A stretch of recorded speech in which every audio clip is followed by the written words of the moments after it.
important to build generational wealth, but what kind of wealth are we building as a community if we're not spreading the wealth? It's important to not focus on the outcome. Be obsessed with the process. Trust keeps the next generations honest, and it allows your intention to go beyond you. Everybody doesn't have the same mindset, and even when they say the apple doesn't fall far from the tree, well, sometimes it does. Leadership just gives you the ability to be at the table. If you don't own it, you don't get to be at the table with building. That's why I went to an HBCU. Who's better to prepare you to be in a world that's not made for you than people that's conquered it and came back and teach it? Work off of a budget. I was like, oh, what? No. The key to even turning point early on for me was to learn how to budget, take care of my money. You said if you take care of your money, your money will take care of you. Like, I see so many contracts, and I know they wrote it from chat. Because you're trying to do all the things. You can't do all the things. I tried to go work for other people, but they won't. They're not hiring me. I just decided, like, I'm just gonna make my own table.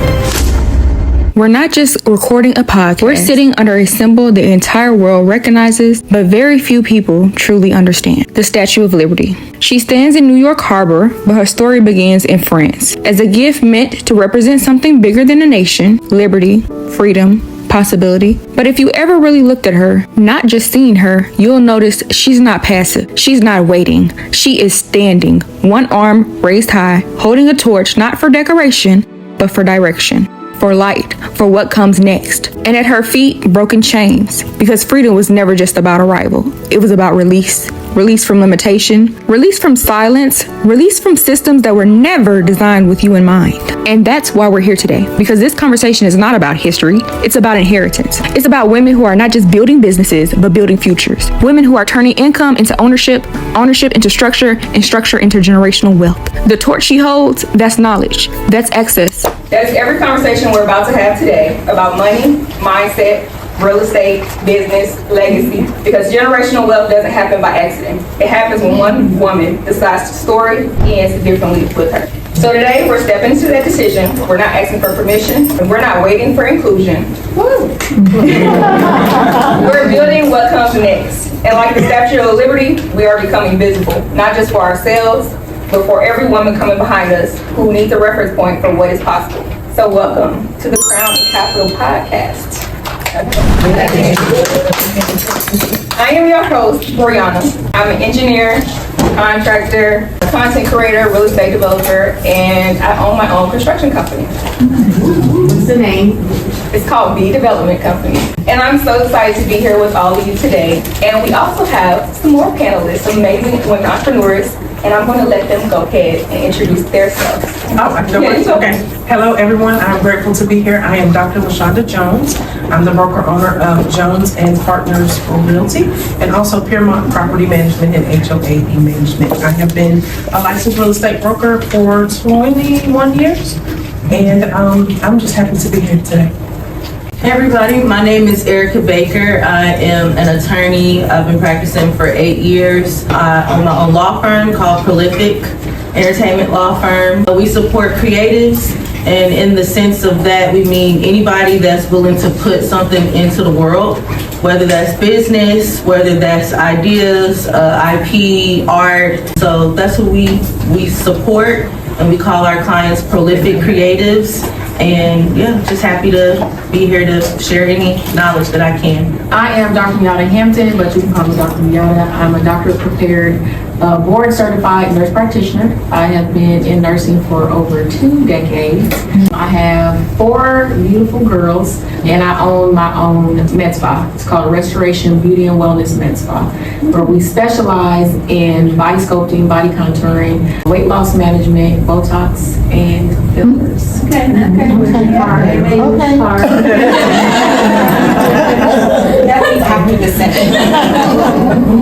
Okay, I love it. So let's get right into it with our panel. Today we're going to be talking about how to turn ambition into generational wealth. So we're going to start off with the origin story. First question, what inspired you to become an entrepreneur and how did your journey begin?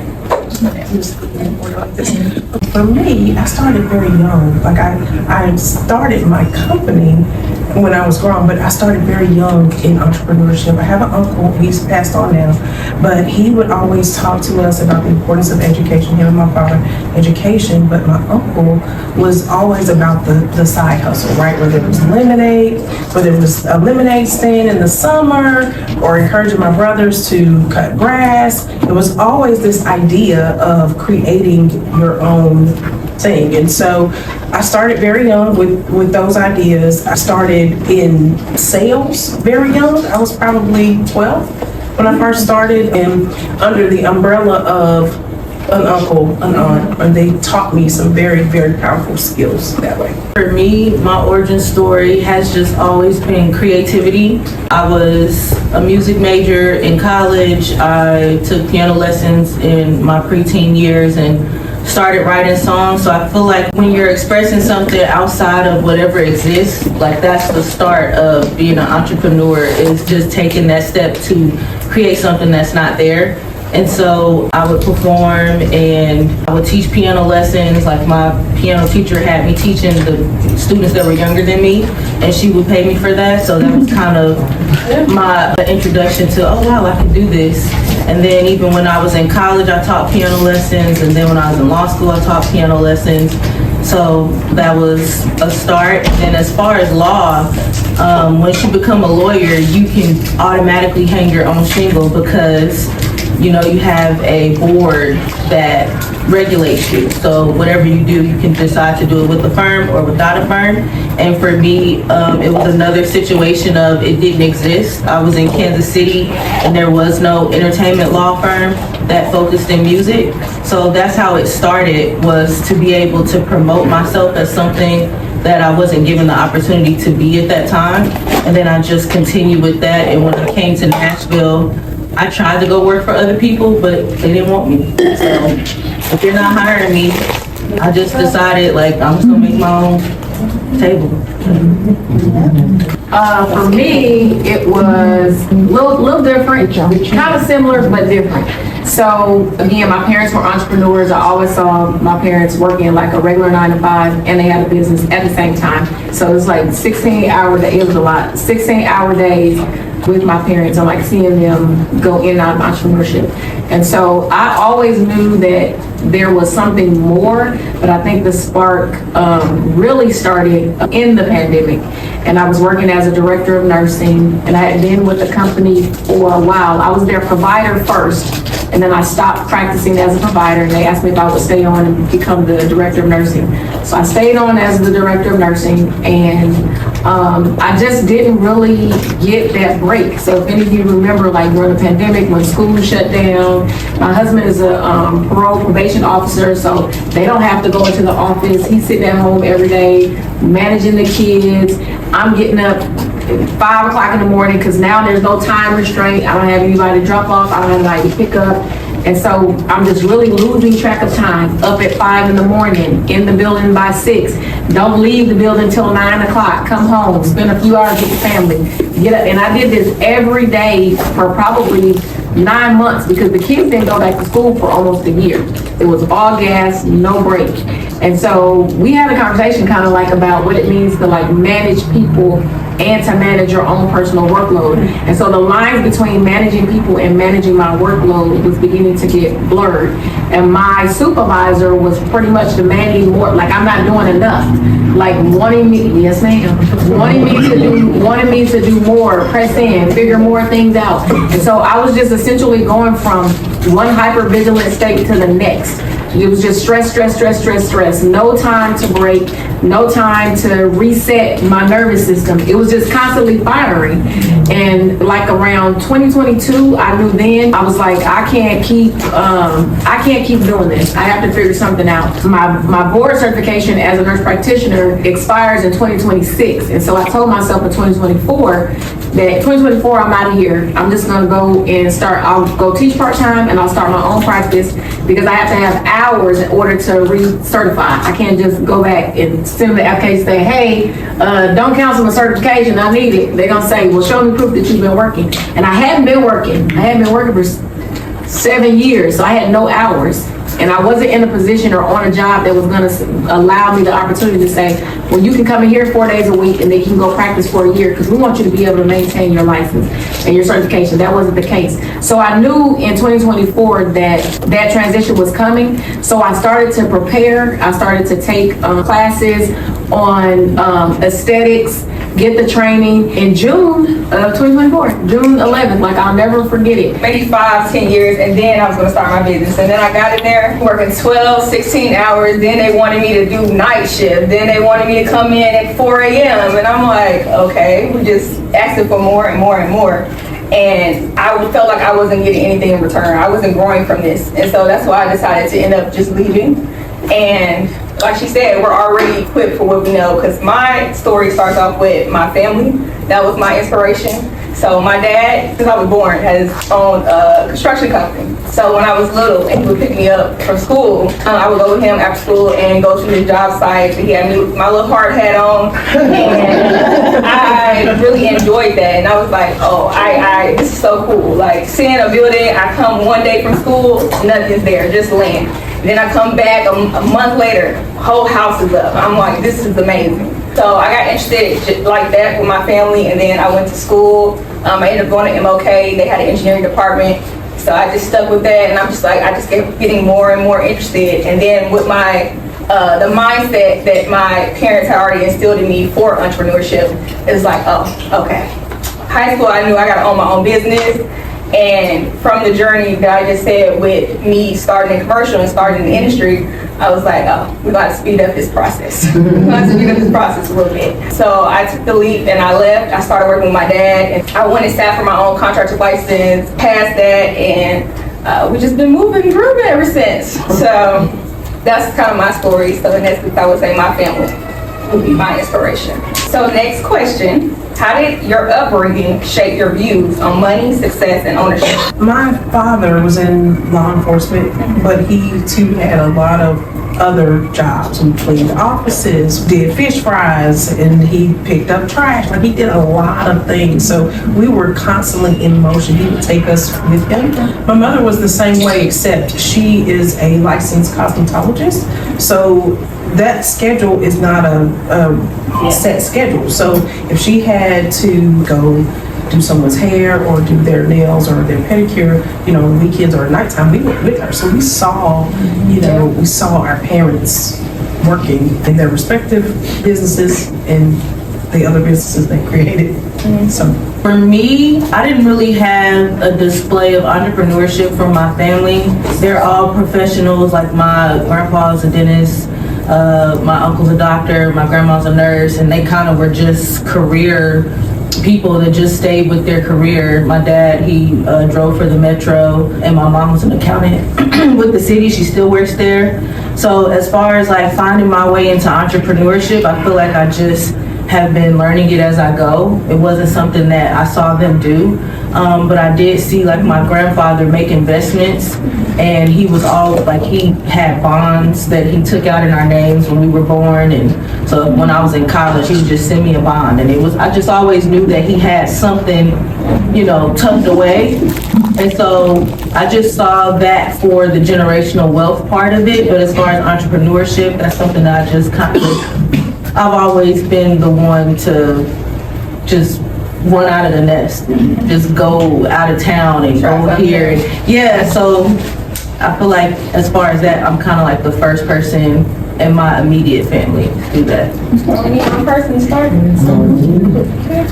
For me, similar to her, my mom was a cosmetologist. My dad worked for the prison system in California. And in the 90s, there was a big boom of like group homes for boys. And so they got into the business of group homes, and they had 3 group homes. And if you own the group home, you can't serve as the administrator. And so they had to create jobs for themselves to be able to make sure they still had their hands in the business and people weren't, doing all kinds of things. And so they made themselves pretty much counselors you can be like a generic, like a house counselor without having the degree, but you still have to hire like the social workers and things like that. And so my mom, they both worked during the day, and then after hours, they would go to the group home from like 5 to 9, or if my dad needed to work overnight, he would work night shift, take his work clothes with him, and then go to work in the mornings. And then the weekends, they were always there during the weekends. And a lot of what we did as a family, they incorporated it with the group home. So if we went camping on the like 4th of July holiday or something like that, then they would incorporate that with the group home and make that an outing for the group home. It was really smart because that was slick how we got half stuff paid for. So it was smart, okay, it was smart. And so they would incorporate things like that. And the same thing, like if they would, like if they could take them on overnight, like there's a couple times, there's a Great America in Vallejo, California. And so like when they would take them to like amusement parks and stuff like that, we would go with them and they would allow like their workers to bring their families because they always understood like family at the forefront. And so, yeah, that was pretty much it. And I watched my dad write, it's probably where I get my teaching from, but my dad actually wrote the curriculum for the group home himself, like single-handedly. And so just watching him like, when he get off work, he would sit down, write the curriculum up, create the brochures. And my dad is an African immigrant, so to see him do that, I think was a big push. A lot for me, like why it shows up is not waiting for people to do things for you. Like if you ask somebody and they can't do it, like you got it in you. You know, it might look a little crazy the first time you do it, but that's all right. It's trial and error, and we learning. And so the next go around, we gonna get it right. And so yeah, that's where that came from. Okay, mine is kind of similar.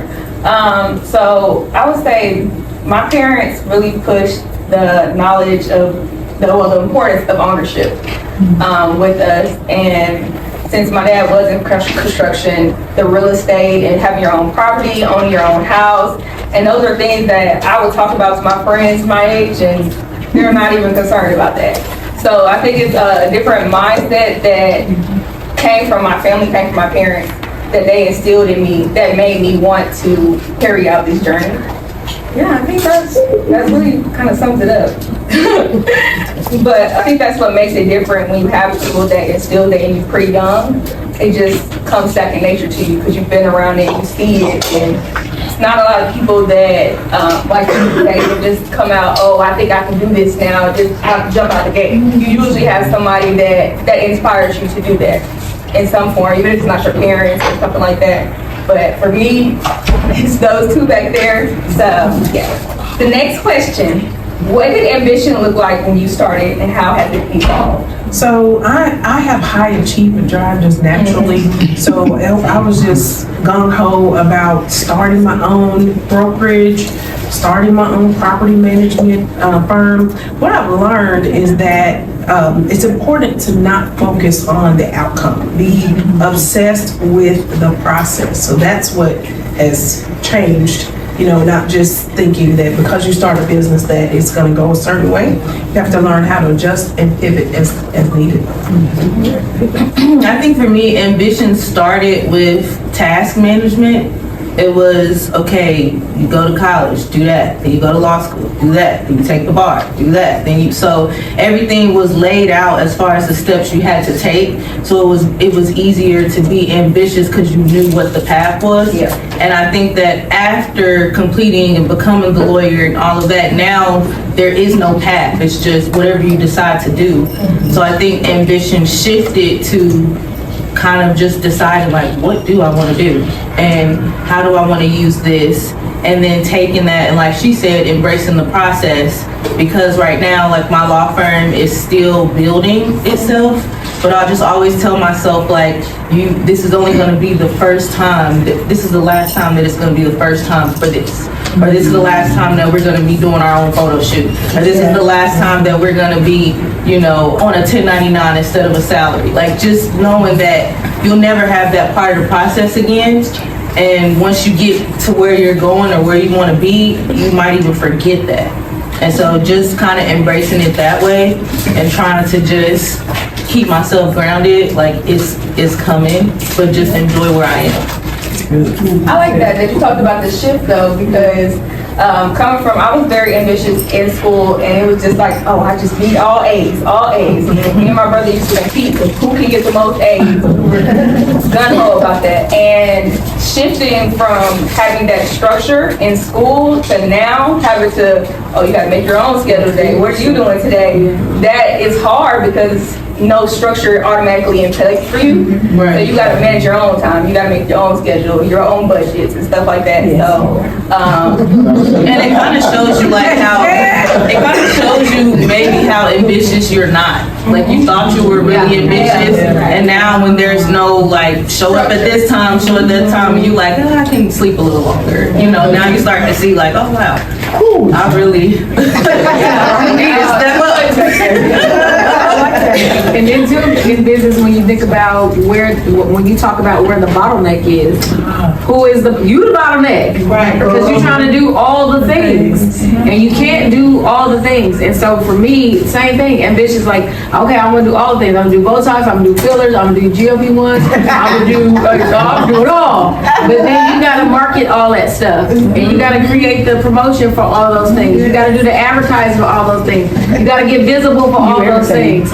For me, not the scale up, but the scale back was like, okay, now we out here now. Okay, we out here. So now we gotta figure it out because we're not rowing back to shore. We are burning the boats.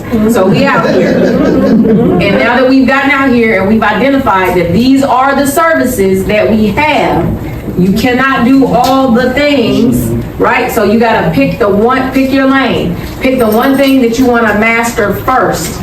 Master that and then begin to add those services. And as you begin to add those services, if you discover that you can't do it, is there a 1099 out here that I could bring somebody else in? Come on in here, let me train you to do this, and then you can do all the things.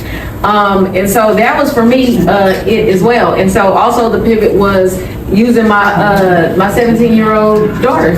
And that was part of like my legacy. So I guess you could say she's ambitious about like skincare and things like that. She likes skincare, but she doesn't want to be a nurse. She wants to go into business. So I was like, well, what better way to get you used to, a business and running a med spa than to pull you in, figure out the things about the business that you like and hand those things to you and let you have at it. That's less on my plate. You enjoy doing it. I'm not gonna have to get on to you or monitor you for it because you're gonna have your own drive behind it. So that was part of the like scale back and scale up at the same time. It's like bringing somebody in and okay, so then what's the trade-off? You create something for me, I can't pay you, but you're gonna need stuff. And what are those things that you need? Oh, you want your nails done? Okay.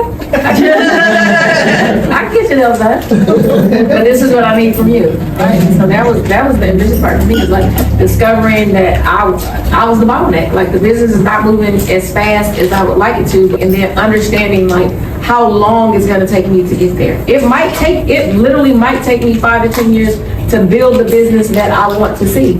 But while I'm building the business, I'm also showing them, because what happens if I get sick and something happens to me? No, they don't know aesthetics, but she knows that she would know how to hire. She knows how to pull somebody in to help run the business, and she could be able to look at the books and say, no, this is off. Either you not charging what you're supposed to be charging, or you sliding money somewhere it ain't supposed to be slid. Because I've been over these books with my mama, and I know what they're supposed to look like. I like that. And I also like to talk about how you were trying to do it all. You wanted to do the Botox, you wanted to do everything. Because when I started a business before my construction company, it was a skincare business actually. And I started with my two best friends in college. And we were just off the dome. We wanted to do make body butter. We wanted to make perfume. We wanted to make scrubs. We was just naming all types of stuff, all types of fragrances, and just had to calm down at first. I was like, okay, this is not gonna work. We just started, we don't have no money yet. How are we gonna make all these products? So we had to settle down. We was like, okay, let's just focus. We're gonna focus on body butter. And then we eventually went to scrubs, but just trying to get in your mind, even though you can do it all, you have to do it all right now. Okay, you can always build it up and take time with that. So I really like that. I think we already kind of hit this, the defining moment when you shifted from making money to building wealth, or do anybody have? That was my defining moment, was the building wealth part, was pulling my kids in. So my oldest daughter, she just graduated. She wants to go into counseling. And then my second to the oldest wants business, and then my third wants to be an attorney. And I don't know what my second, I don't know what you want to do. But keeping all, but keeping all that in mind when I'm building the business, if at any point my daughter says, hey, I want to create this counseling practice. Well, why? Why not just add another branch, another arm of what we already have? And then she wants to do business. Okay, well, why go separate? Like, what can you do in this business that's in alignment with what you really want to do? And then for my third, sorry, she wants to be an attorney. Well, I mean, I feel like if we get big enough, we don't need in-house counsel. So what build together. One business, everybody has an arm, everybody has a branch. Let's grow this tree. Right. I think it's really just a mental shift. Why are you doing it? And that's where it changes from making money to building wealth. For me, you know, I know that I'm trying to build a firm to where nobody in Nashville has to go through what I went through that looks like me. Because I went through a lot of, not even no's, just no response. You know, and just even my law partner, excuse me, she's older than me. She's been practicing longer than me. She's been practicing 18 years, but we were having the same experience just because the industry does not care. They don't care about diversity. They don't care about other perspectives, especially now. You know, so now they've been given a license to be that way. And so they have no problem just, you know, you do everything that they tell you to do. Oh, go meet these people. Go network with these people. I applied to a place, I knew 2 people in the exec suite, told them to send my resume, and I didn't even get a call. And so when I saw that, I was like, this is just, there's no point, you know, and I just think that God pretty much made me do this path by denying the other path because I can't just sit there and do nothing.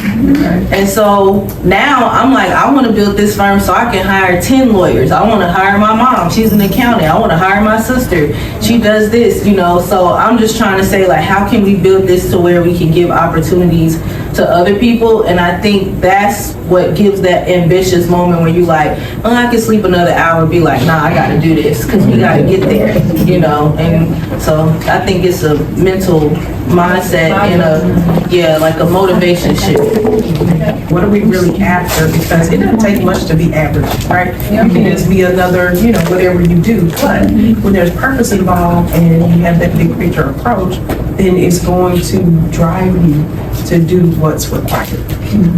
So now we're going to talk about early challenges. So what challenges did you face early in your journey that shaped you into the entrepreneur and leader you are today?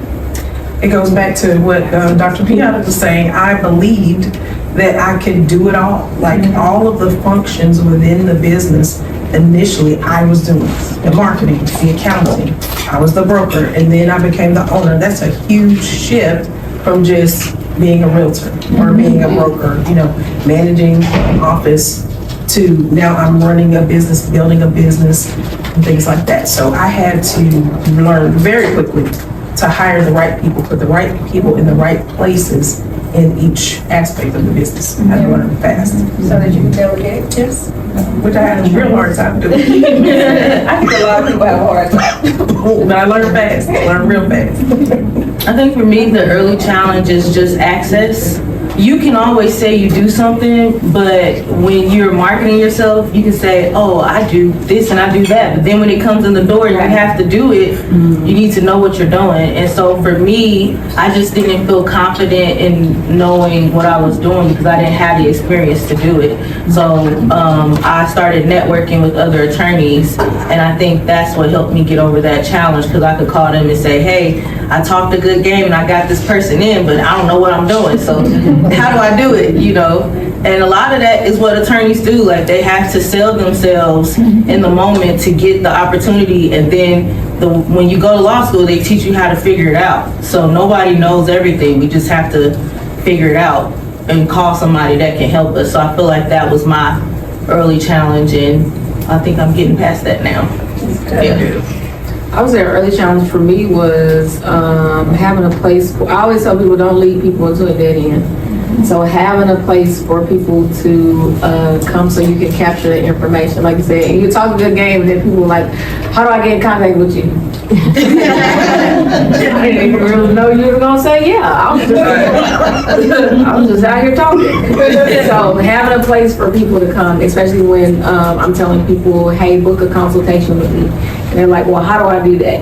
And so having a place for people to actually book a consultation, not feel like you spending money on, because this stuff, listen, all this stuff costs to have a booking site and all the things. And so finding something that was economical, and I didn't have to, I'm not paying like $300 and $400 a month when I'm not making nothing for the month, and I still gotta pay that $400 to book people. So for me, that was a thing. And just being comfortable with, like, again, like, this is not, just know this is gonna be the last time that we have to do this. And so it's not gonna always be like this. And so start small, but start now, and don't allow yourself to have any excuses about, why you can't do something, because there's always free tools that you can use in business. I would say for me, my challenge more so came with being in a male-dominated field, so engineering, construction. I think stats are like 2% of Black women for engineering and less than 2% for construction. So walking into a room and people are like, oh, you're the contractor? Oh, you work in the engineer? You're dumbfounded completely, especially when it's another race. And then when I came out, when I came out of school with my engineering degree, I was 21. And I jumped right into working at commercial at the airport during the construction there. And I mean, the looks, even the remarks they would make, oh, I'm supposed to be talking to you? Is there anybody else I need to talk to? I need to check up or fact check you or try to trip you up, say something that's like, I know that's not right, or you wanted me to point, like, but they know. So it's really just getting past all that and just trusting myself, my decision. I know this is what it is, even if I have to go against what you said, because that's the worst thing in the world to have to do. A 50-year-old man, you have to go and correct, and you're 21, he's old enough to be my grandpa. I'm like, it's awkward. It's a little awkward to have to go up there and, correct them or do that. So I had to just get over that. I'm here for a reason. I'm here because I earned it. And so whatever I gotta say, I gotta say it. Whatever I gotta do it. And that's my job. So just getting over that little hump and just being in the room. I walked in the room, I'm the only one there. I was the only woman in my bullpen full of engineers. And it just got to the point where I'm like, it was just kind of awkward. But I had to really get used to being the only one there and just know to trust myself. Especially when it's, usually at work, you have somebody to talk to, like, we didn't relate on any level. We're not the same race, we're not in the same age group. I'm the only woman in the room, so what do I really, we don't have anything to connect with outside of work. So it was just getting used to, I got used to trust my decisions, trust myself. Next question. What mistakes cost you the most or taught you the most valuable lesson? Not seeking advice from the right people. Listening to people who not so much didn't have the credentials, but just didn't have the authority, the experience. I probably should have sought out a more credible source for a particular topic in my business. I think for me it was chasing a stability when it was sacrificing my well-being. I knew that I hated family law, like with a passion, but I was trying to follow a mentor, and they were like, well, we'll build up this practice over here for you, but right now, to give you some stability, why don't you come practice family law? And they put me in their firm, and the firm was literally like on fire, sinking. And out of kind of loyalty to that person who, I wanted to be my mentor, I saved it.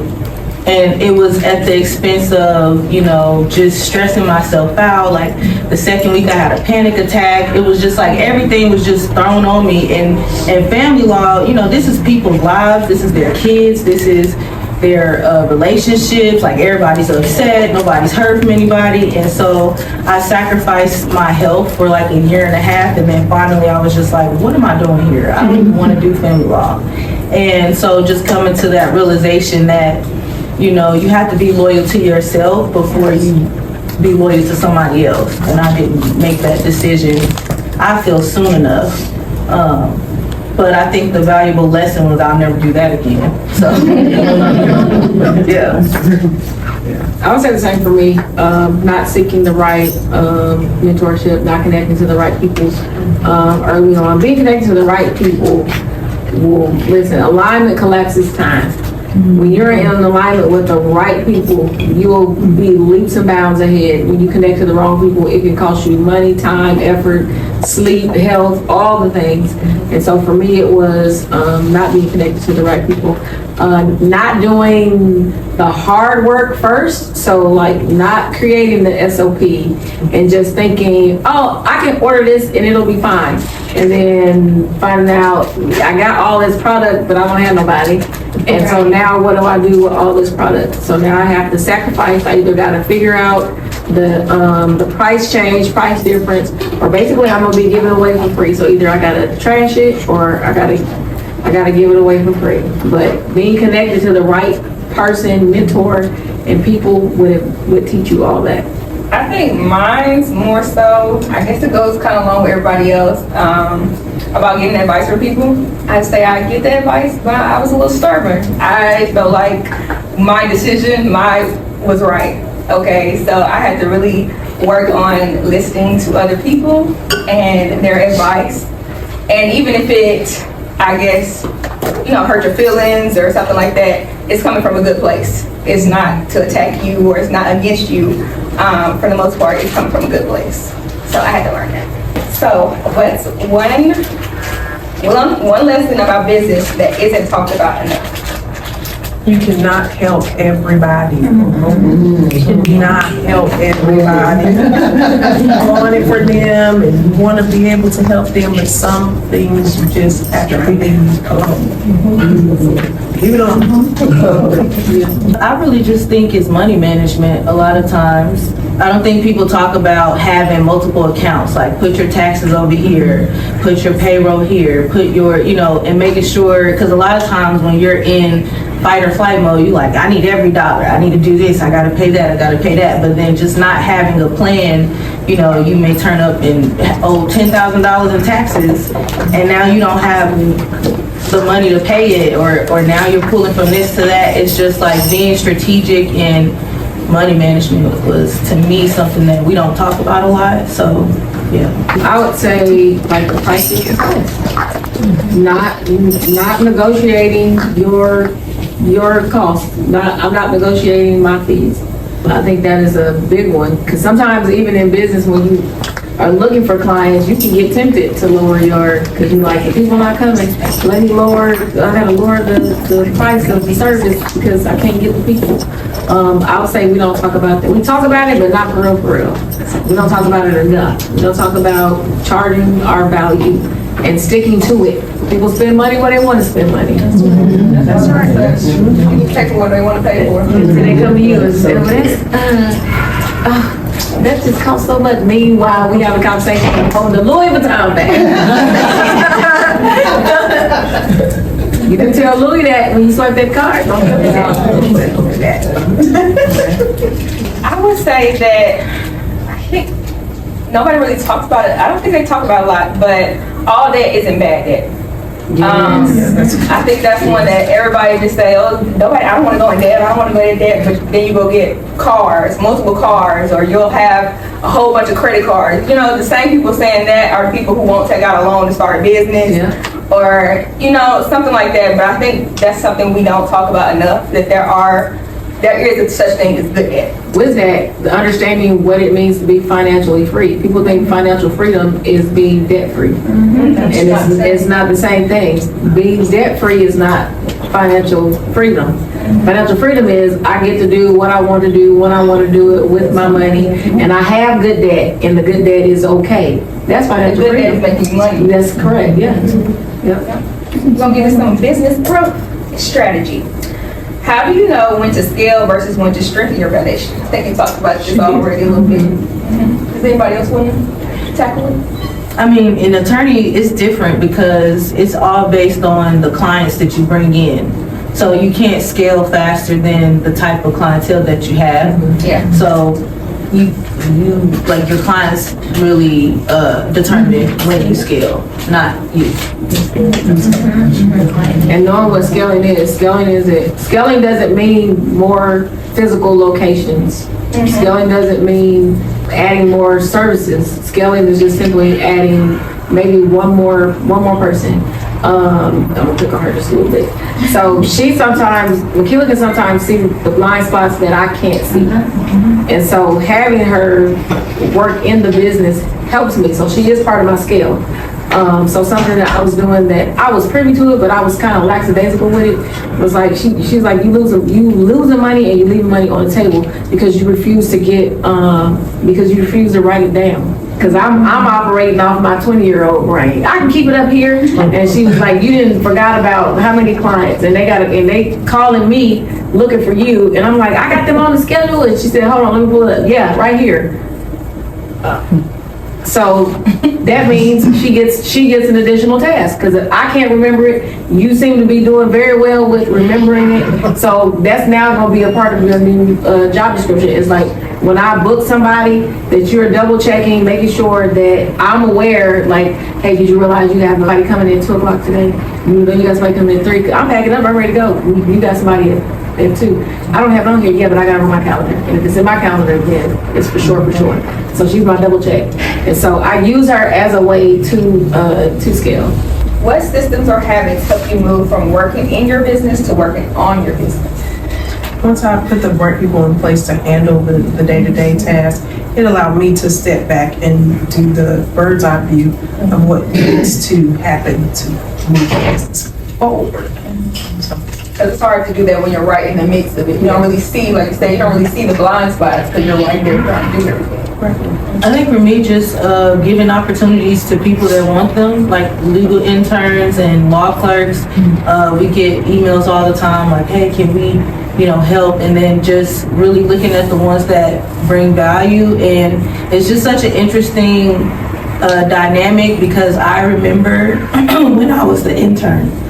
So to think like, you want to intern under me? Like, what am I going to teach you? But then when they're starting to be there, like, oh my gosh, this is great. I learned this, I learned that. But just allowing them to just take a shot at it. And sometimes they surprise you and you're like, oh wow, that's really good. So I think that's been, for me, what's helped me work on the business is just not being afraid to give somebody else an opportunity to prove themselves. And then for me, it's right. I gotta write it down. I gotta like, you haven't done nothing in the business. You doing all things in all people, but you haven't done all things. Like, you haven't even checked to see if you need to order some more gloves. Like, so I have to write that stuff down, or else I'll forget. Next question is, how important is personal branding in today's business world? Especially with AI, it's very important because now you have a digital twin, you've got an avatar. So in my industry, it's important, name and face. So, and then also what your brand projects, right? What do they get with your name and face when they do business with you? So I think that's, it's important to guard that. Yeah, I think it's essential, especially now. I mean, because there's so many faceless services that make things quick, like LegalZoom or, Legal Shield, all these different ChatGPT. Like, I see so many contracts and I know they wrote it from ChatGPT. I'm like, I know ChatGPT because I use it too. Yeah, so it's like you really have to get people to buy into trusting you and your expertise and and there's like a relatability. So I feel like, in any service-based profession, you kind of have to have that brand and you have to be out and seen, and because that's the only thing that's going to pull people in.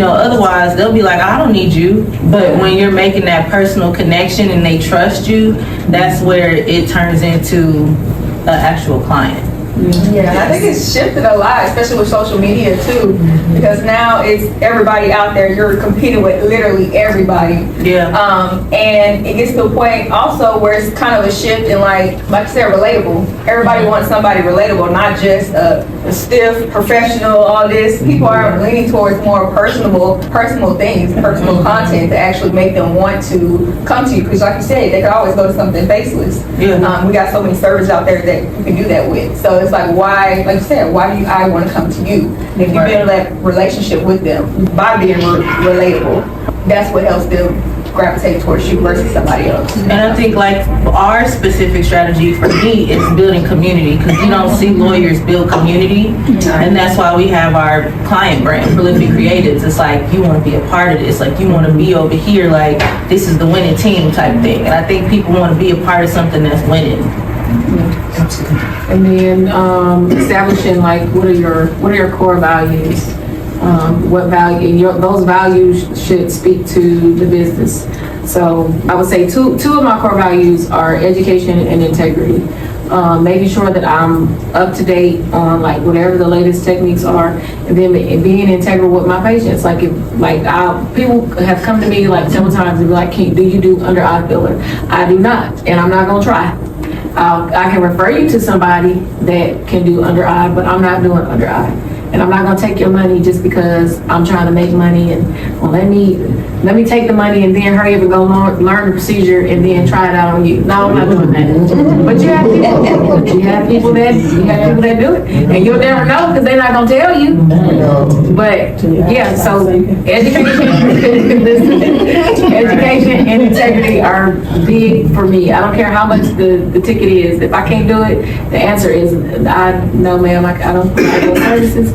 But I can find you. I can refer you to somebody that I know is really, really good and gonna take care of you. Yeah. Okay. How did you secure funding, and what challenges came with it? Okay, so this is one of those, do not try this at home. Try it at home because I did it. I started with what I had saved, and I have not, now don't get me, but I have not taken out any loans or any credit cards or anything for my businesses. I haven't. It's just been what I've been able to save. In God's grace. I'm serious. So I don't have a reference for securing funding because it was just, God given, I guess. Yeah, I didn't get any funding. Oh, good. But so when you talk about like moving forward, like one thing you learn in business is like your break-even number. Understanding what this is why you cannot afford to allow people to haggle you when it comes to prices, because you have to pay for stuff. I have rent that I have to pay for every single month, regardless if I have a single client. And all that has to be factored in.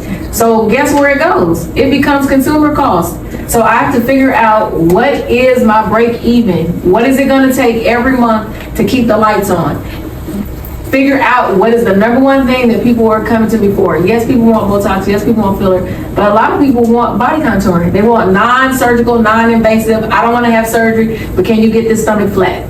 Yes, I can. And here's what it's going to cost you.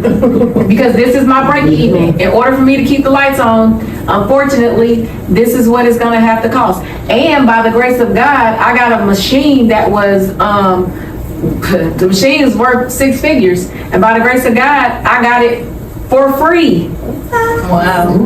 I got it for free. There was nothing but God, because I was praying, Lord, listen, man, these machines are expensive. In aesthetics, I'm going to tell you, these machines are not cheap. Some of these machines that these providers are using are $300,000, $500,000 machines. So when you think about a procedure and they tell you the procedure is $8,000, how much you think the bill is on it every month? So they got to be able to pay for it. We don't want to charge that much, but the machine got to be paid for. I got to have a profit. I got to be able to stick something in the tax account. I got to be able to stick something in the equipment account. If I have employees, I got to be able to stick something in the payroll account. So yeah, but it's all been, listen, it's just been me and God, and whoever else out there been soliciting prayers for me. So I would say for us, since we're doing construction loans and things like that, I would say one of the challenges would be us, like I said earlier, about being a woman, being a minority in this business, everybody doesn't want to see you win. And so you'll get to the point where you're filling out applications and you're not getting anything back, or they'll move the goalposts, basically. They'll say, do this, do this, do this, and then you do this, come back, oh, I need you to do this, this, this, this. And then they'll come back, I need you to do this, this, this. So it's moving the goalposts, and you know somebody else that's, not our race, not a woman, they are doing it, and they're not going through all this. They're getting it easy. They're not going through half the things you're going through to have to get that approved. So I think that's the challenge. That's what it is. There's nothing you can do about it, and we just gotta keep moving. We're not gonna let it stop us. You just keep on moving. Next, so we're gonna get into a little wealth building. What does generational wealth truly mean beyond money? It means establishment, right? For me, I'm looking years down, even past my children and soon to be grandchildren. I have a son that's getting married in the fall. Thank you. But even beyond that, I'm starting to write notebooks so that they can have, as she said, a blueprint, so that they can have a mindset for abundance and wealth, and not just money, but prosperity. What does it mean to be prosperous or a prosperous person? What type of influence or impact are you leaving in your community or in your circle or in your marketplace? So that's what it means to me. I think for me, what I'm trying to do is protect the generational wealth that my family already has, but may not have the education to do, like with my grandpa and his properties and his money. Like, a lot of people in his generation, their version is just put somebody's name on the house, or just, put somebody's name on the account. And it's like, I'm trying to get them to see, like, hey, why don't we set up a trust? And that way, when somebody wants to use a house, like, we already have these 3 houses in the family that are already paid off, put them in the trust, and if somebody want to buy a house, they can buy it from the trust. Like, that type of stuff, they just don't want to budge. It's just kind of like really hard to get that, but that's what I've been trying to work with, what's already in the family. And then as far as for me, just building a business that can turn into a place where people can work and not have to build up somebody else's business and somebody else's dream that doesn't affect them, and just trying to keep the family to be like, just push that, like, let's do a trust, let's do this, let's do a family, and I think that's where it starts, is education. So whoever gets that knowledge, just trying to influence other people in the family to also understand that. And I think that's where the generation shifts. We gotta talk about that about how to trust I would say for me it is kind of the same, well, with exception to that, but kind of like the same thing as educating my children and building a business that you think about how long some of these businesses that we patronize have been around for, like, over 100 years, like, right? And it had to start somewhere. So building a business that can carry on for 150 years, and the business is still in the family. And so creating those branches that they can still and be a part of the business, know it inside and out. Maybe they don't do the things that I do, but there's an aspect of the business that they have ownership over. And so bringing people in with that, and then teaching them the difference between the abundance mindset and scarcity mindset. I would say a lot of it has to do with all of what you said, but a lot of it also has to do with knowledge that you have to pass down. Because if you give them, it's going to pass down, the money and all that is going to pass down, but if they don't, pass down the knowledge with it and the importance of why you're passing it down, it's like defeat purpose. Because then the next generation might just make it all go down the drain, That just works for nothing because the next generation isn't keeping up with it. Right. So I think knowledge is a key part of generational wealth. I think it's also instilling the pride of it, because there's so many houses that are lost because the kids don't have pride that the grandparents worked their whole life to pay this house off, and you just don't want to pay the taxes, or you don't want to keep it up, and you have no sense of pride in the fact that you just let it go. And it's like, I tell people, like, why are you selling that? It's paid off. Like, why are you letting this go? Just pay the taxes, but people in the first generation, they have that pride. But the kids sometimes, they just don't care, because it's like, I'm gonna take them quick money and go give me a car. That's because the first generation worked for it, though. Exactly. So they know what it's like to get there. And the second don't. So they're just like, oh, this is something I got. Let me make a little money off this. I'm gonna sell this house. Right. And they don't. But like I was saying with the knowledge thing, if you don't pass that down, now the house is gone. Because you didn't pass down the importance of why and what you went through to get that house, to get that house paid off. And now it's just. Or you didn't make the structure to where they couldn't sell it. Right. Yeah. Do that too. If you did instill it in them and they didn't get it, protect it. That's all of it. How can entrepreneurship be used to build long-term wealth, not just income? I think we kind of already hit on all that. What financial habits helped you grow your wealth? Budgeting. Yeah. Budgeting. I had a real estate coach. I've had several throughout the years, but my very first real estate coach, she taught me the importance of taking care of my money. And I remember the day that she asked me. She said, "Do you work off of a budget?" And I was like, "Oh, what?" No. At that time, I didn't. I was making money. I was, a lot younger. So, I was just spending and, because it was coming fast. And in large sums at one time as a realtor, when it's working. And so that was the key thing, the turning point early on for me, was to learn how to budget and how to take care of my money. She said, if you take care of your money will take care of you. And I always remembered that. I like that. I'm still trying to figure it out. Don't like it. Is it in the, is it on, Is it in there? it's on the grocery store, is it on the list? Take it out the basket. How important is ownership in creating long-term wealth? You mean home ownership or business It ownership? could be ownership, business, or home ownership, whichever one. I think it positions you to be able to take advantage of opportunities that come your way. For example, I remember when I shifted from just selling real estate, like doing transactions, helping people buy real estate, and then becoming an investor myself. When I started buying real estate and understanding the importance of owning the dirt, then that became a shift for me in my business and in my life. I would say the ownership just gives you the ability to be at the table.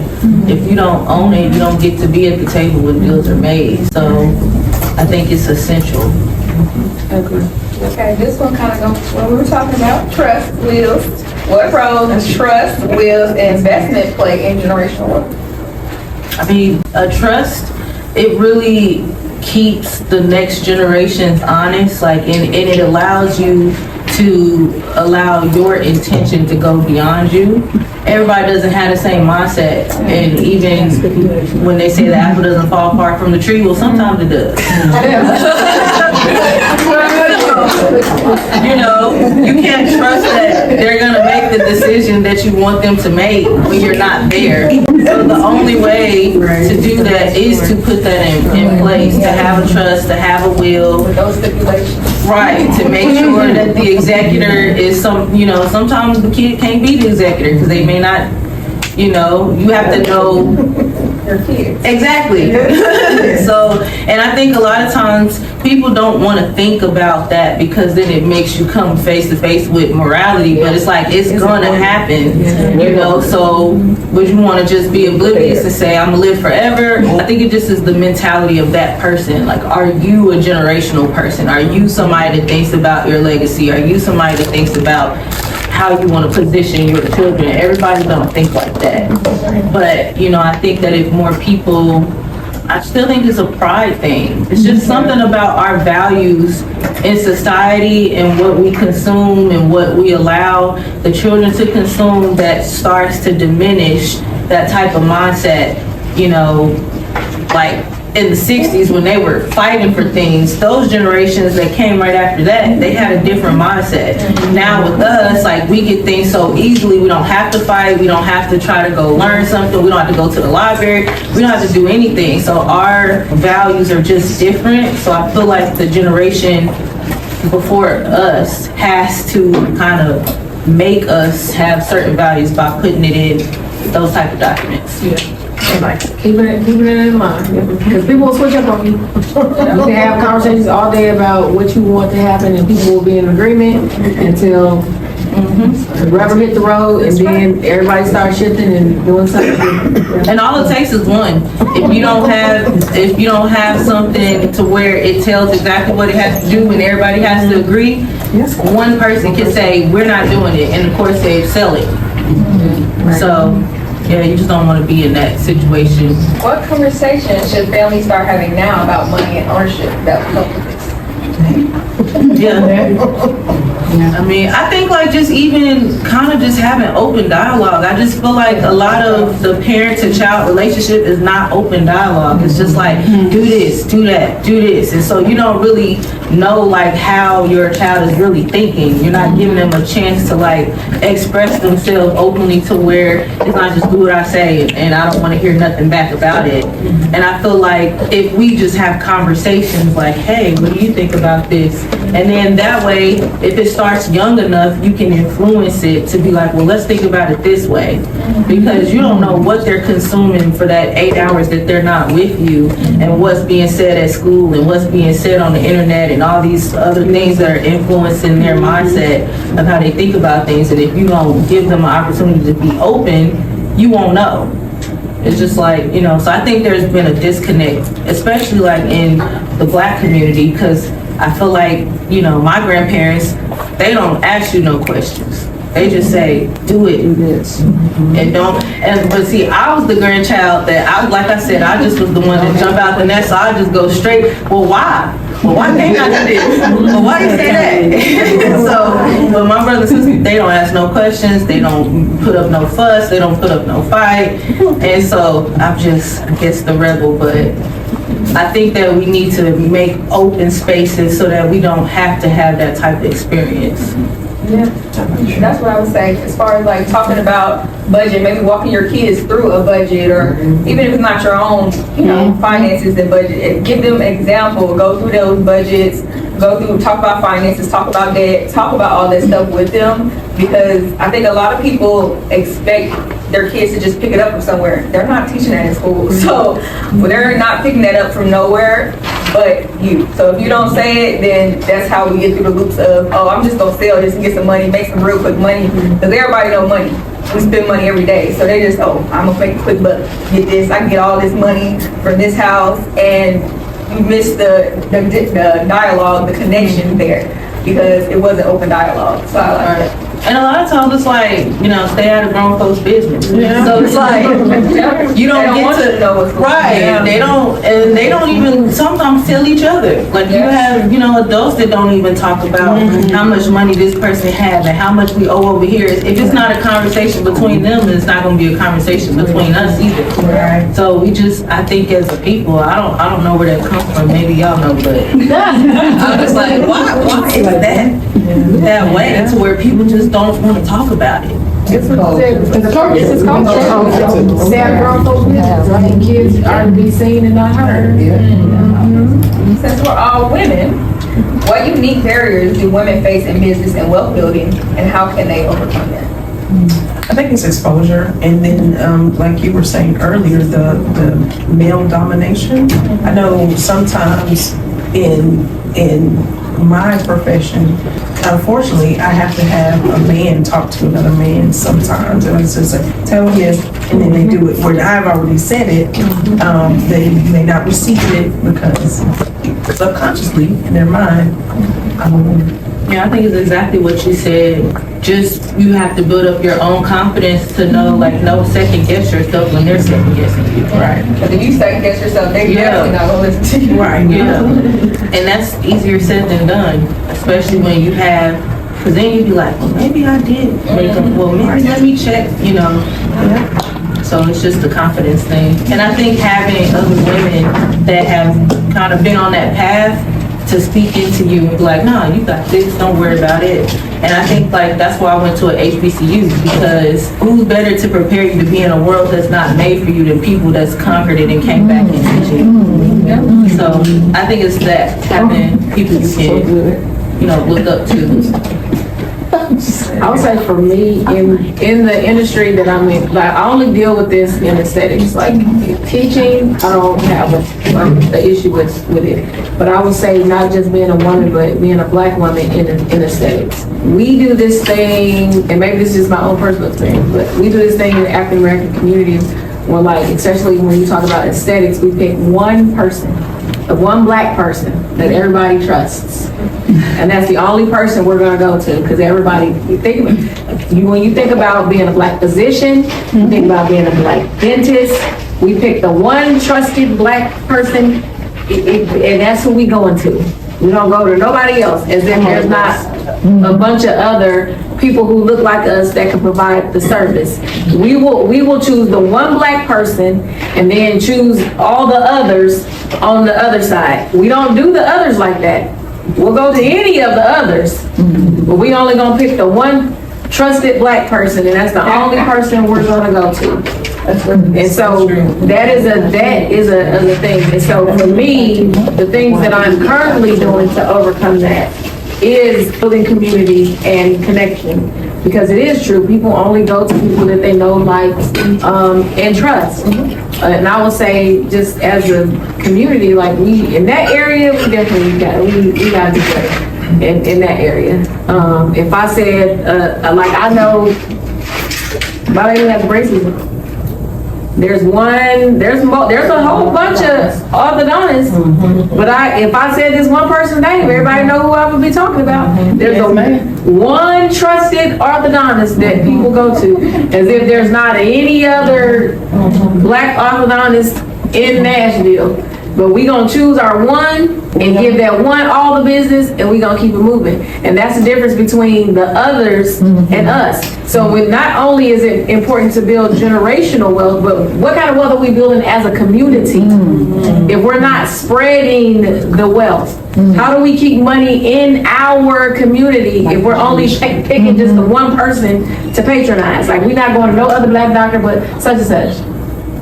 And you see it, because there's a lot of us in Black People Move. There's a lot of us. And you say, somebody say, I'm looking for a black physician. You're going to see 3 or 4 names. It's going to be the same 3 or 4 names over and over and over and over again. There's no way that you can tell me that Meharry Medical College sits in a black neighborhood and is producing all of these doctors year after year after year after year, and all of them are graduating and moving out of Nashville? No way.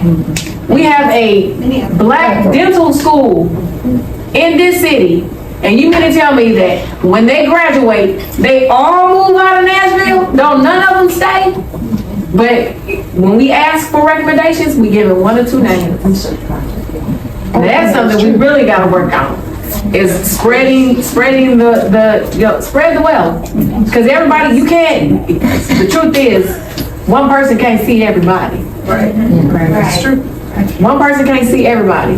And they go, I tried to get in, and they got a list, you can't see them for 6 months. You can't see them for a year.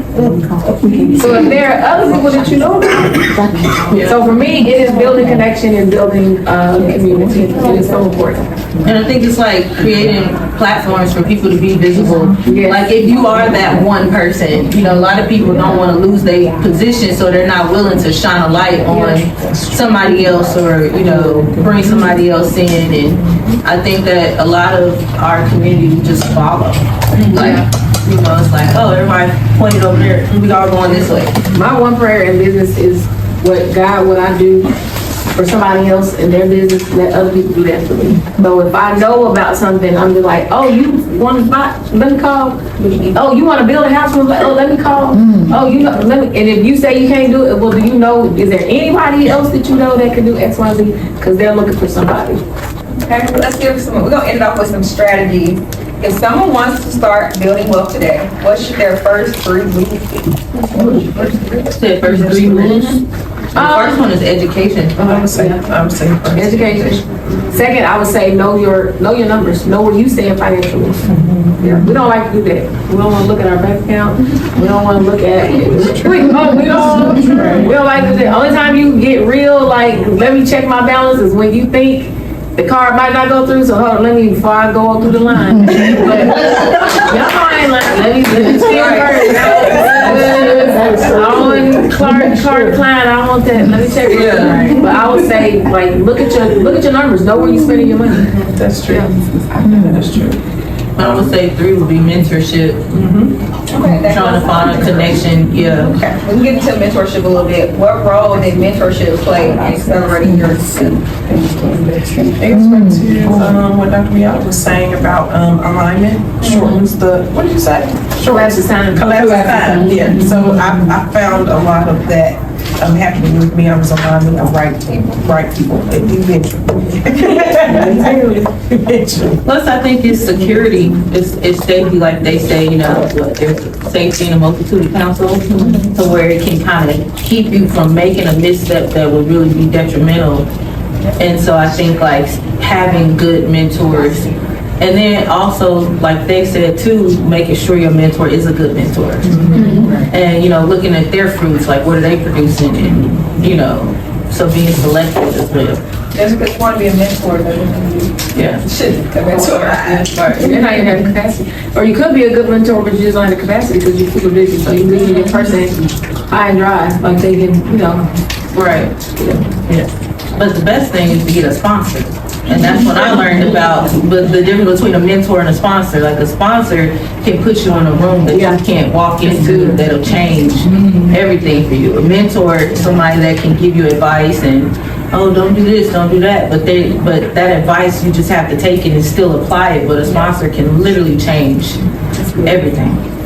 The mentor can introduce you to the sponsor. Yeah. The steps. Yeah. So I'm still looking for a sponsor. If anybody knows, if you know somebody.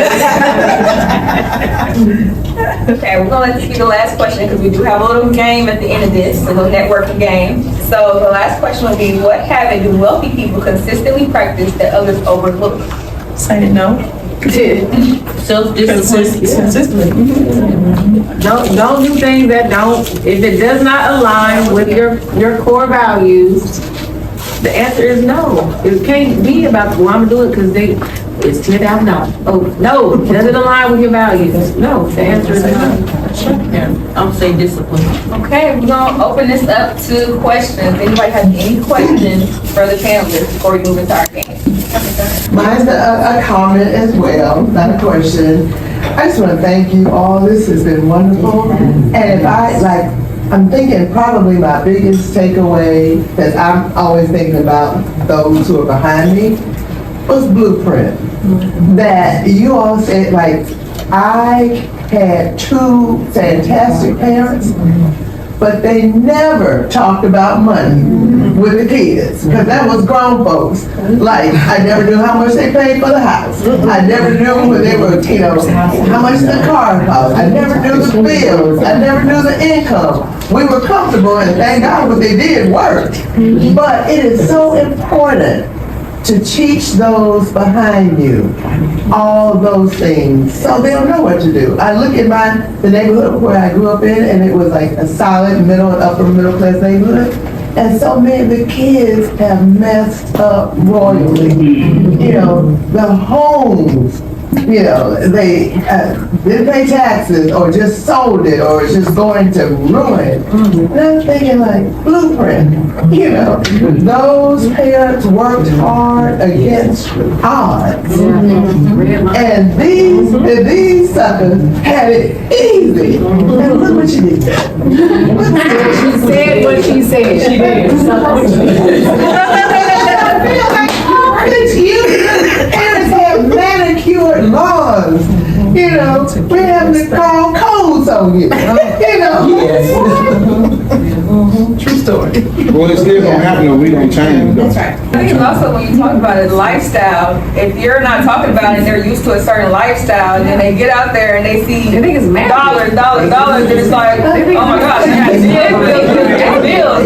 And so in their mind, oh, well, they just offered me so-and-so for this house that my mama left me. Why not? Because they don't know. They just see bills and they gotta pay some money and they want some money for this and that. Because they're trying to keep up the lifestyle that you've already accustomed. They're already accustomed to. Undervalue That's all true. the time. All the time. Yeah. She's gonna let your mama go first, aren't you?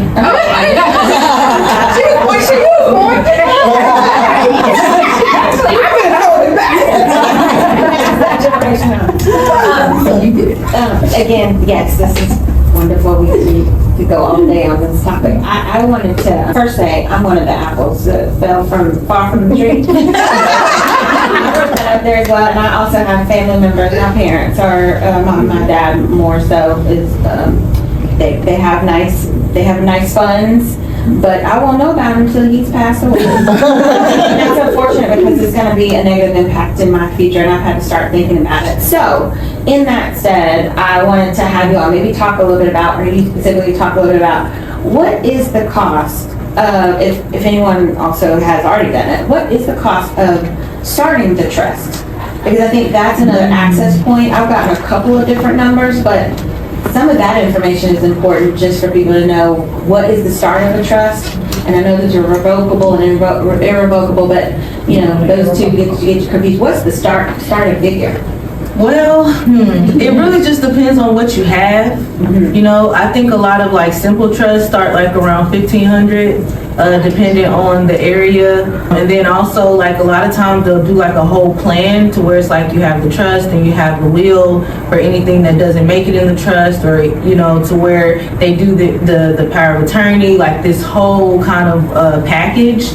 And so I know for us it starts at $1,500, and then wills are like, they start at like $500, but it just depends on how much you have, how difficult you want it to be. Because a trust is like a business. It's like you can make it super strict. You can say, I don't want this, I want that, I want, you know, only distribute this way, distribute that. It's literally like a business. And so depending on what your goal is and what the purpose of the trust is, it may be more complicated. But if it's more simple, then obviously, but a lot of times attorneys also may just charge, some people are doing flat fees, some people are doing hourly fees. So where it's like, oh, if it only takes me 2 hours to write up the trust and my hourly fee is $400, that's $800. But a lot of people I think are more so doing packages just because you don't have to count the time and all of that. So it's just easier, and you can already know like this is the total amount. It's really just trying to get the older generation to understand what it is. They just don't understand what it is. Like, why do I need it? And also, they don't talk about what they have. Like you said, I mean, who's asking, like, how much money do you have in your bank account? How many 401ks do you have? Do you have an IRA? Who's the beneficiary? Yeah, like, they're not talking about it because nobody wants to talk about it. And how do you even open up that conversation?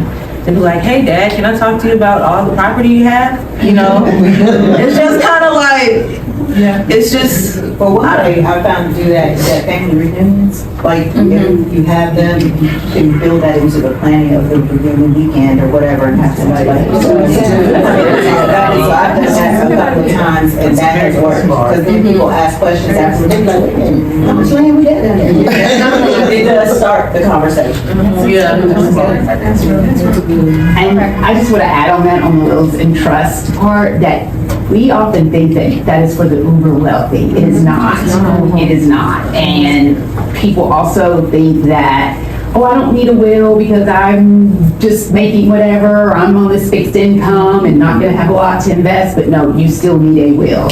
And I think one thing that helps people become open to a will and a trust, you don't want to give Uncle Sam any more than we have to. That's right. And those are two resources that are accessible that will provide that shelter and can. So, and sometimes that makes people listen a little bit more. My brother just recently did a trust for my nephew and niece, and he has properties, and so they have to have a degree if they want to get their parts of it. And so it's like either, I mean, there's one just like fell far from the tree, but it's like hard to see. If you did put a clause, it's like a trade school or thing. Because it's like, you know, everyone is not going to achieve it different. Yeah. And then another thing I wanted to say that I thought was really interesting, not with my brother, but there's a law firm in the U.S. that has an office in Nashville, and he said it was an Instagram post that all of the sons had to have a prenup if they wanted to get a part of this, because they wanted that money to stay in the family. So they were like, whoever your future daughter-in-law or whatever, or bride would let them know, they would have to have a prenup if they wanted to marry, and that was just a business decision. It was like they took the emotional out of it. It was a business decision because they wanted that money to stay. That's a nice one, but that was the first time I've ever heard that one. But I've heard the degree one. My dad and my mom are actually putting it. They got that in the works for us. Glad I went ahead and got my degree. Yeah, I'm clear. Okay, go ahead. I was thinking like one of the other things, like to try to bring the conversation, that's a good location, like family reunion, but also to bring it up, people like to save money.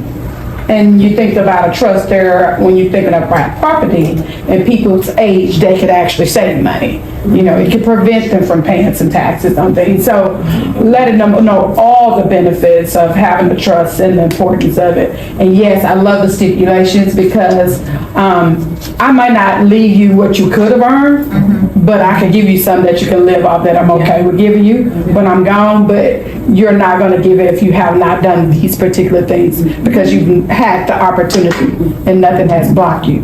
So if you block you, then that's what, when we make decisions, we limit ourselves. One of the questions you asked, another way like to get started and start thinking about building generational wealth, also like advice from others of things to invest in. Most of the wealthiest people in the world, they either start in oil or real estate. So look into what are some solid things that you can invest your money so that your money is making money and we're not making all these conglomerate banks all the money because we let our money sit in a savings or a CD or something of that nature. I was thinking more about the down part, but I can share it.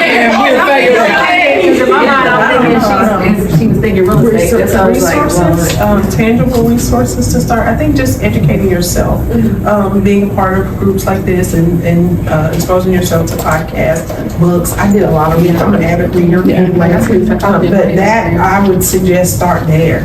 Think You Grow Rich, the psychology of money, and then that way you can kind of develop your own standard, your own blueprint, if you will, and start there. The Psychology of Money, there's another book by a young girl, I think she's like about 25, 30, black girl. It's Everyone Should Be Millionaire. Is it Budgeting? Going Beyond Broke. She talks about that. She talks about pretty much the same thing about like, you know, her parents were entrepreneurs, not really, you know, working in business, not really showing her the business, and you know, how she ended up being a teen mom, and you know, how she went from that to actually creating a trust for her sons and moved from St. Louis to Atlanta, and I think she's only like 30, 32, something like that, yeah. It's called Going Beyond Broke. And I would add, like, just starting with budget.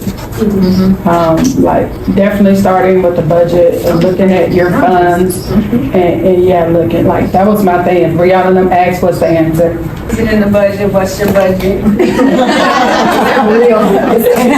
She used to just avoid them. If you got student loans, don't be afraid. Don't be afraid of them. They're not going nowhere. So don't be afraid. There's room in the grave. You got to get your teeth, to get in contact with them folks and figure some stuff out, work some stuff out. Like, don't be afraid of your student loans. I'm telling you, they ain't going nowhere.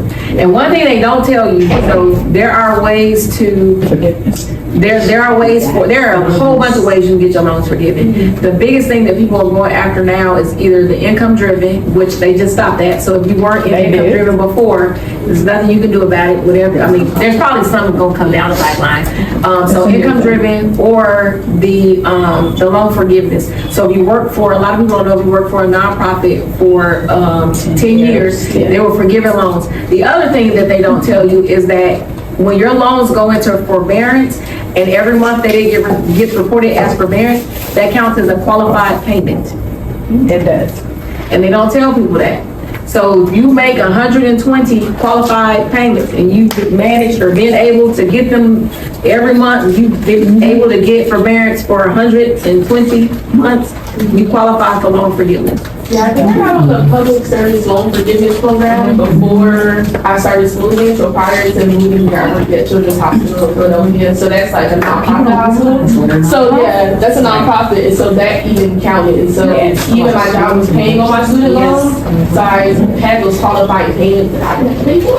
But now that I'm in school, I just don't have to pay for them right now, so I'm just like trying to navigate that loan situation. And there's also medical conditions that you can have that you're not aware of, and which they will forgive. And definitely, heart is like one of those. You say what is? Heart. Like having like a very. So So you look up, there are some medical conditions. You're there are some- married, you have like a certain number of dependents and say like either you lost your job, spouse lost their job, they will put you in an income driven and make your payments $0.00 every month. And you have to recertify every year. But those payments, even though they're zero, those count towards that 120 months. So even if you're not like paying. Yes, and they're in forbearance, they count as a monthly payment. And I'm a witness to that, like $68,000 was found. I think I'm on the same one. They don't tell me that it's zero, but I'm like, I didn't know if I had to make those payments. My husband had $185,000 And they forgive it. all every last dime. Wow. And mine wasn't, all of mine wasn't forgiven He opened it up last week. because I did consolidate. $0.00. I don't know if I consolidate. Yeah, for the 120 payments. So you have to be careful because like some of them, if they were older before they started this, and for me, when I went to school, of course, I had some loans that were TSU older. I was ill-advised, so that's why I said research and read for yourself. And I did consolidate it before I applied for the new forgiveness that we all got. Special working in education and working at Title I schools, inner city schools. I had $68,000 that was forgiven, and they just wiped it off. But I still end up with some because I did consolidate. Like she said, if I had consolidated those, that whole $160-something worth of loans I had would have been taken care of. I think now I'm still left with maybe 80-some. But I'm waiting because just keep waiting, keep forbearing, and keep going to school. Something else will come up and we'll get the rest of those forgiven. And I would too, and so when you talk about generational wealth, so something my kids, so my first bachelor's degree, I didn't have to pay for it. My parents paid for it. I'm the youngest of 5 children, so it's not that they had money sitting around, but because they started the businesses with the group homes, they were, and put themselves in as employees, and they were paying themselves. So if you have a business, make sure you are paying yourself. They were paying themselves and they were putting that money up.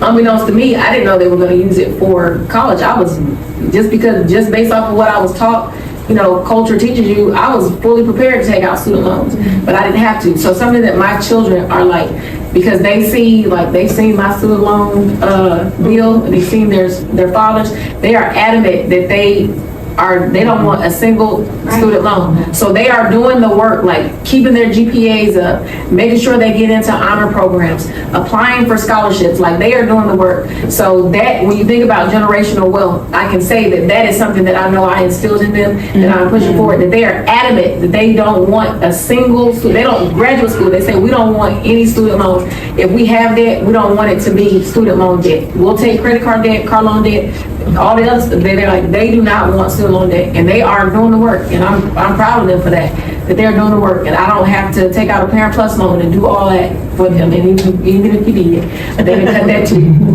It used to be lifetime. You get $20,000 a year, up to $65,000 per kid for the Parent Plus loan. So it still don't even cover the college. Yeah. So that's But that's good. Your kids did that. They're thinking about that though. Because when I came out, I was like, I got both of my degrees for free in that sense. I actually got paid to go to school because I got refund checks, for my bachelor's. But I just applied. I research. That's really the key to everything. As far as all the information they're telling you, it's all research. I looked up scholarships. I found out organizations that they don't broadcast. That was at TSU that I got funding from, and that's how I got my full ride for my bachelor's. So you really got to research even what school you're going to. They have stuff there. They have money there somewhere in the background that they just don't advertise. But if you ask the right people and you do the right research, you can get that essentially paid for. And that's how I was able to get both of mine paid for. Like in this room, it's really just important for us to have conversations like this and make space like this, so that things we don't know, now we are leaving this room. And I think the charge that we are all held to is to share this with someone else. But just helping your kids to understand ways of saving money is another way of making money. Like Bree said, even her dean was very helpful with her because, as you said, sticking to those books, like we could not go to eat. That girl took a book everywhere we went. But doing research, a lot of people don't know how to do it. She got paid to do research where she could get refunds, and even going to get her master's. And working hard is even making others want her to come and do the doctorate program so she doesn't have to pay it. My other apple says that mommy and daddy can count on it. Or can my sister write the scholarship when he has all the potential in the world to do it? It's just like he's the baby, so everybody wants to do it. But I think just definitely making sure you share them and let them kind of, which I think my husband would say I probably have the hardest doing. One of the things she said, like, let them venture out and figure out what it is that they really like. Even though you give them some education, give them some wings to kind of dip in what they think. Because he has his own, like, things he wants to do. He's adamant about it. You don't even have to ask him to do anything about the things he's passionate about. I think one of the things we miss is our passion. If we can go deep with what that passion is, and we can build on that passion, then we're teaching them wealth there, because they'll never work a day in their lives. They will always do the thing they love because it will always drive them. Anybody else? I think the other resource that I would share is, not sure if you heard of Earn Your Leisure or Market Monday. So there's two gentlemen out of New York that, like right before the pandemic, they decided that they wanted to provide financial literacy to Black and brown folks. And so they have something on YouTube every Monday called Market Mondays, where they go over all stock, and it's all on YouTube, so you can literally go back to the old episodes and like they'll teach you how to open your brokerage account, and they talk about which stocks and all those things. We have a Nashville chapter as well, so I'm happy to link you as well. So I'm very much involved. And then they just wrote a book called You Deserve to Be Rich. So it's a great book as well, and it just speaks to us, and it's in our language as well. I would like to say just one last thing. I just love that we are talking about, same thing you said, I love that we're talking about this. I also think that it's important just to be vulnerable and ask the question and say, I didn't get the money that other families have gotten, because a lot of times that's where people say, oh, let's talk, right? And I sometimes I think in communities that I've been in, that conversation doesn't land because everybody's afraid to say, I had a $40,000 credit card debt. And I talked about this when we started talking about these events. Nobody wants to say. Nobody wants to put their dirty stuff out. And probably the only reason why I did it is because I have a business and I understood that it was fine to do that. And a lot of people fail in business and they get better after it. But being vulnerable, I think, is the place where then you get access and you learn how to get that debt paid off in 2 weeks or 2 months or 2 years, and how to put the budget together. So continue. I think all of us continue to ask questions and be vulnerable and share. Sometimes our community doesn't always allow that, but I think that's where we've got to open that up too and say, hey, you're interested, I will show you the key that I got. So I just want to say thank you to you for your leadership around this topic, and also